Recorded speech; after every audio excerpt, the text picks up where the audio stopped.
Okay po, may kumakalat na sakit ngayon. I'm sure alam nyo na. Baka pamilya nyo, tinamaan na kayo ng ubo. Sigurado, karamihan may ubo. Yung iba, ubo lang. Yung iba, lagnat. Yung iba, may sipon. Yung iba, mas malala. Yung iba, high fever pa nga, 40. Yung iba, okay lang, kinakaya nila. So, tignan natin ano mga possibilities. Okay? Kadalasan, 3 po yan.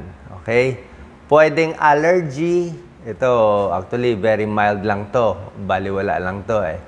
Pwedeng sipon, mas malala. Pwedeng flu, trangkaso.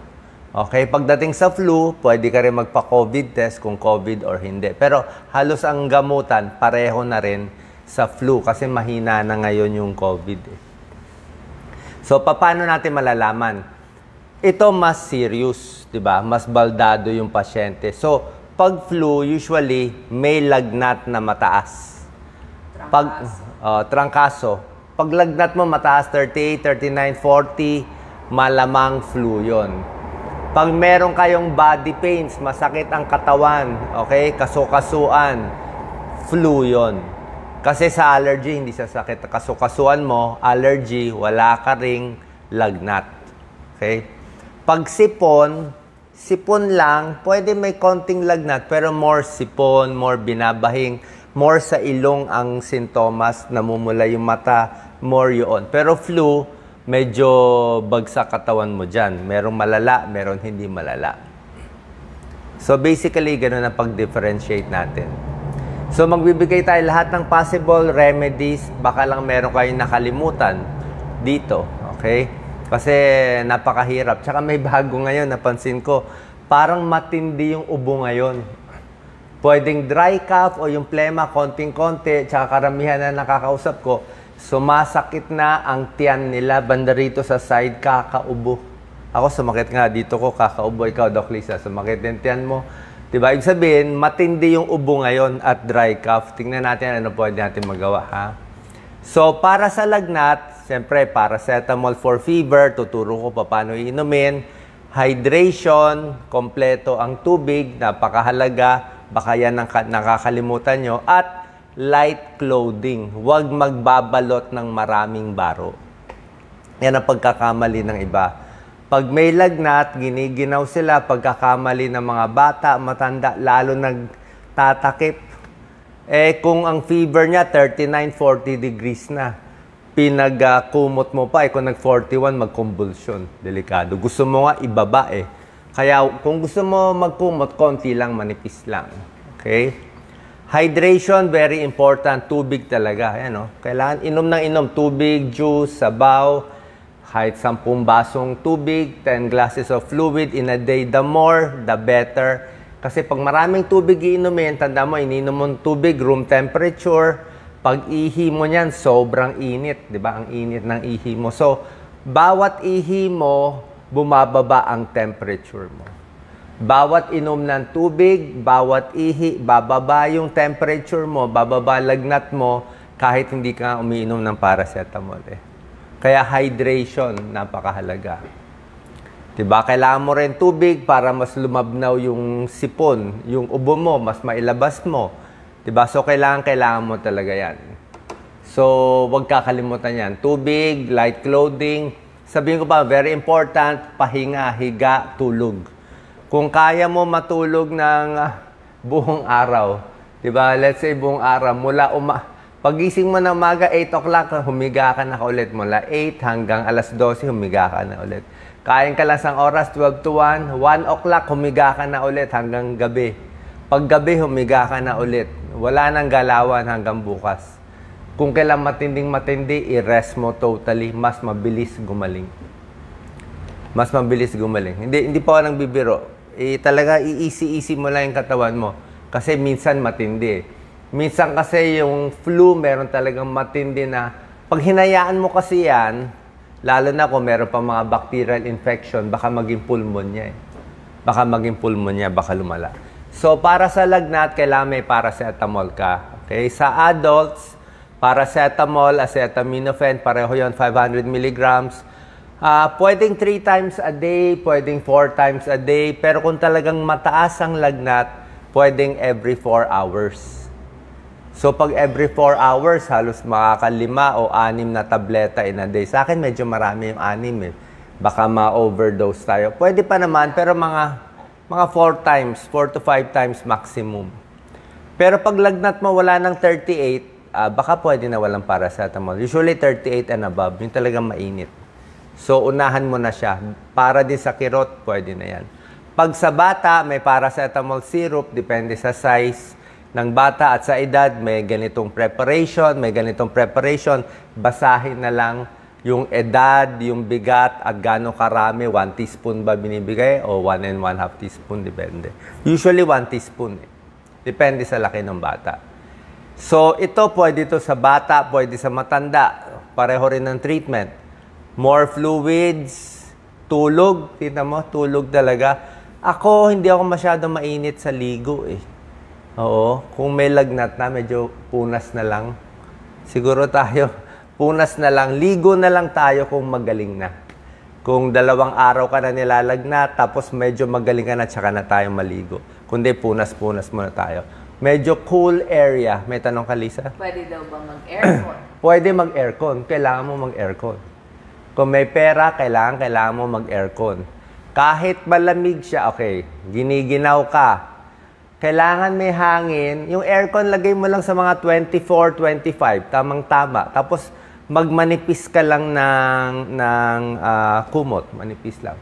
Ang ayaw mo yung kulob na kulob. Tapos, papatayin mo yung aircon, magkukulob ka. Tataas yung temperature mo. Pag nag-40 ka, pag nag-41 ka, 40, 41 degrees, naluluto yung utak. Naluluto yung utak. Delikado. Nagde-deliryo. So, hindi pwede sobra taas yung lagnat. Ibaba ang lagnat.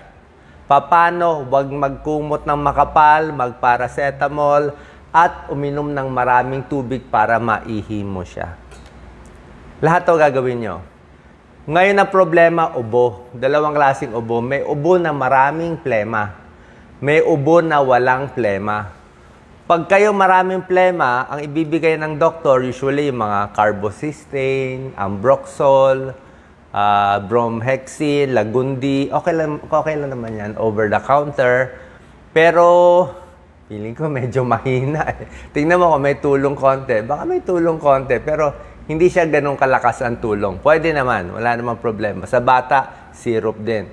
Pero ang nakakainis yung dry cough. Kung meron kayong dry cough na tuyong-tuyo, na talagang hirap na kayo, minsan bibigyan ng doktor nitong butamirate citrate, Sinicod, para hindi mapigilan lang yung pag-ubo.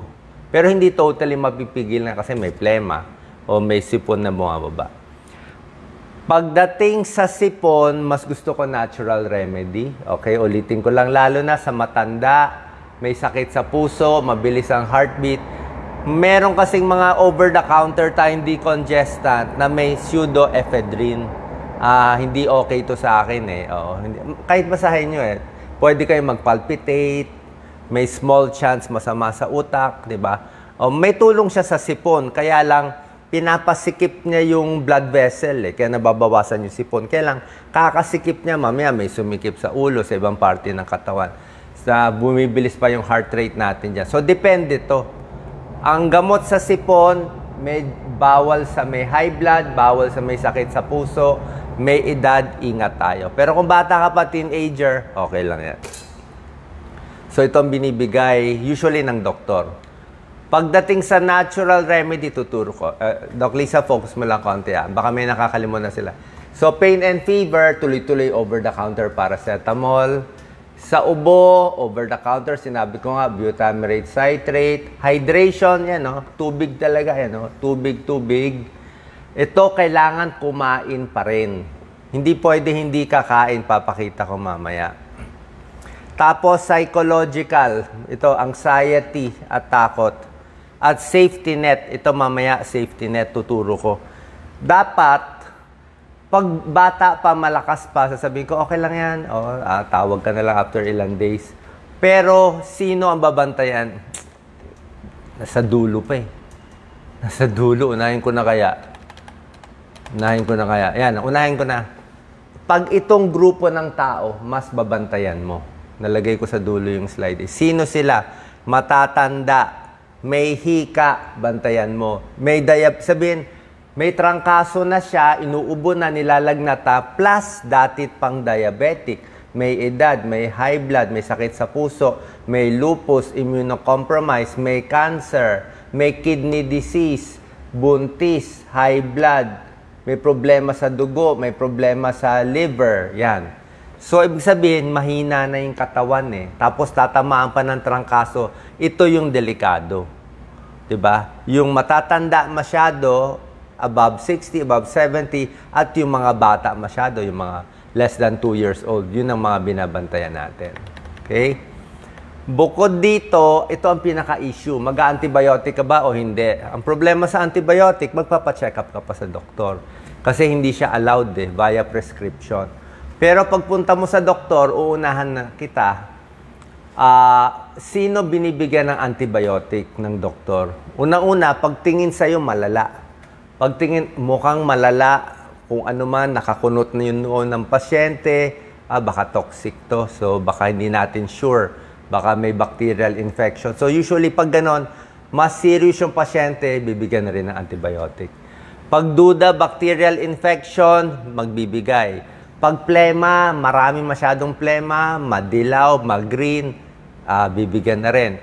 Pag may tonsil na mamaga, bibigyan na rin. Pag na-blood test, mataas yung white blood cell, ang mga neutrophils. Pag nakita sa blood test, bibigyan na rin. Pag may UTI, bibigyan na rin. So, minsan, mas liberal tayo magbigay. Usually, ito kailangan na reseta ng doktor. Pero, normally, dati, bibigay lang natin amoxicillin, mga simple lang. Kaya lang lately, sabi nga ni Doc Lisa, parang mahina na yung amoxicillin. Siguro, ang dami na kasing gumagamit, lumalakas yung mga bakterya, humihina na yung mga gamot natin. Kaya usually bibigay ng doktor ibang gamot. Okay? Ito yung generic na madalas ibigay, Coamoxiclav. Medyo sikat siya ngayon. Coamoxiclav. Merong ganitong dose, 625 mg twice a day o 375 mg 3 times a day. Pero doktor lang magsasabi. At iinumin to 1 week, 7 to 10 days. Pag kayo nanonood lang, iinom kayo, medyo baka mamali. Baka mamali lang. 'Di ba? Pero maganda, tanong niyo muna sa doktor niyo. Sabi mo, Doc, ganito problema ko mataas lagnat ko, may plema na ako, masama pakiramdam ko. Pwede na ba ako mag-antibiotic ng ganito o wag muna? Depende. Okay, so inom siya, yan, kompleto siya sa gamot, nakahiga lahat. Inom ng maraming tubig, pwedeng mga tsaa, pwede. Kahit anong tsaa, chamomile tea, honey lemon, pwede. Maraming klase, mga citrus. Gusto mo mga vitamin C rich foods. Chicken soup, may tulong. Nilagang manok. Okay, chicken soup, may tulong yan. Tapos, lalanghapin yung init.